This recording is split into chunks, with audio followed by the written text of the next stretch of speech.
ইনকিলাব মঞ্চের আহ্বায়ক ওসমান হাদি হত্যার প্রধান আসামি ফয়সাল করিম সহ দুজনকে ভারতের পশ্চিমবঙ্গ থেকে গ্রেফতার করা হয়েছে। হাদি হত্যার প্রধান আসামি ফয়সাল করিম মাসুদ এবং সহযোগী আলমগীরকে গ্রেফতারের কথা জানিয়েছে ভারতের পশ্চিমবঙ্গ পুলিশের স্পেশাল টাস্কফোর্স এসটিএফ। বার্তা সংস্থা এএনআই এর প্রতিবেদনে এই তথ্য জানানো হয়েছে। 18 ডিসেম্বর সিঙ্গাপুর জেনারেল হাসপাতালে মারা যান শরীফ ওসমান হাদি। এর আগে 12 ডিসেম্বর ঢাকার পল্টনে গুলিবিদ্ধ হন হাদি। পরে এভারকেয়ার হাসপাতালে নেওয়া হয় তাকে। তারপর উন্নত চিকিৎসার জন্য সিঙ্গাপুরে নেওয়া হয় ওসমান হাদিকে।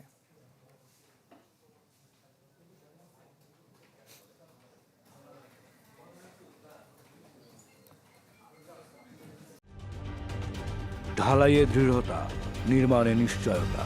প্রিমিয়ার সিমেন্ট, ঢালাইয়ের রাজা। যেমনটি খবরের শুরুতে জানিয়েছিলাম, ইনকিলাব মঞ্চের আহ্বায়ক ওসমান হাদি হত্যার প্রধান আসামি ফয়সাল করিম সহ দুজনকে ভারতের পশ্চিমবঙ্গ থেকে গ্রেপ্তার করা হয়েছে। এ নিয়ে সবশেষ খবরাখবর জানাতে কলকাতা থেকে আমাদের সাথে যুক্ত হচ্ছেন শুভজিৎ পুততুণ্ড। শুভজিৎ, পশ্চিমবঙ্গের কোত্থেকে তাদেরকে গ্রেফতার করা হয়েছে এবং তাদেরকে কোথায় এখন রাখা হয়েছে? দেখুন, কলকাতা পুলিশের এসটিএফ অর্থাৎ স্পেশাল টাস্কফোর্স তারা বলছে বনগাঁ থেকে, অর্থাৎ একেবারে বেনাপোল সীমান্তের কাছ থেকে তাদের গ্রেপ্তার করা হয়েছে। স্পেশাল তাদের কাছে কিছু গোপন তথ্য ছিল, সেই তথ্যের ভিত্তিতেই তাদের গ্রেপ্তার করা হয়েছে গতকাল রাতে। এবং আজকে তাদের ইতিমধ্যেই এসটিএফ যেটা প্রেস রিলিজের দ্বারা বলছে যে তাদের ইতিমধ্যেই আজকে তাদের কোর্টে তোলা হয়েছে।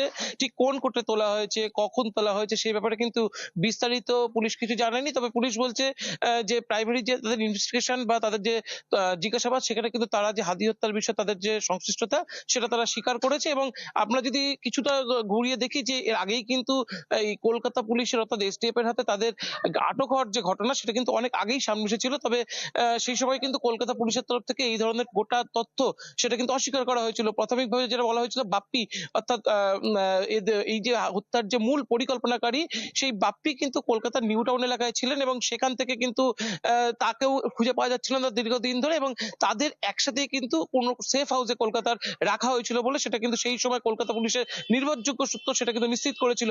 তারপরে কিন্তু গোটা ঘটনায় ধামাচাপা পড়ে যায় এবং আজ দীর্ঘদিন পরে কিন্তু এসটিএফ এই ঘটনায় আবার নতুন করে মাথাচাড়া দিয়ে উঠেছে। তো এসটিএফ এর যে তৎপরতা, এবং তারপরে দেখা যায় যে বনগাঁর একেবারে কাছাকাছি অর্থাৎ বাংলাদেশ সীমান্তের কাছাকাছি এসটিএফ বলছে যে এই যে অপরাধীরা তারা মেঘালয় সীমান্ত থেকে প্রবেশ করেছিল এবং তারপরে তারা ভারতের বিভিন্ন অংশে ঘোরাঘুরি করেছিল এবং তারপরে বাংলাদেশ বর্ডারে আবার তারা জড়ো হয়েছিল। মূলত বাংলাদেশে ফিরে যাওয়ার উদ্দেশ্যেই তারা সেখানে জড়ো হয়েছিল এবং বাংলাদেশে ফিরে যাওয়ার আগেই সেখানে কিন্তু এসটিএফ রেড চালায় এবং এসটিএফ এর রেডে তারা সেখানে আটক করা হয়। এবং আজ কালকেই তাদের দীর্ঘ সময় জিজ্ঞাসাবাদ করা হয়েছে, গতকাল শনিবার থেকে তাদের জিজ্ঞাসাবাদ করা হয়েছে।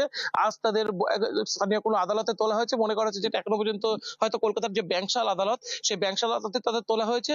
কিন্তু তাদের কি পরিমাণ তাদের জেসি হয়েছে না পিসি হয়েছে সে ব্যাপারে কিন্তু পুলিশ কোন রকম এখনো তাদের অবস্থান স্পষ্ট করেনি বা তাদের অবস্থান স্পষ্ট করেনি বা তাদের যে গ্রেপ্তার করা হয়েছে সে ব্যাপারে বাংলাদেশ দূতাবাসের সাথে যে যোগাযোগ করার বিষয়, দূতাবাসের সঙ্গেও কিন্তু এখনো পর্যন্ত কলকাতা পুলিশের তরফে কোনো রকম যোগাযোগ করা হয়নি।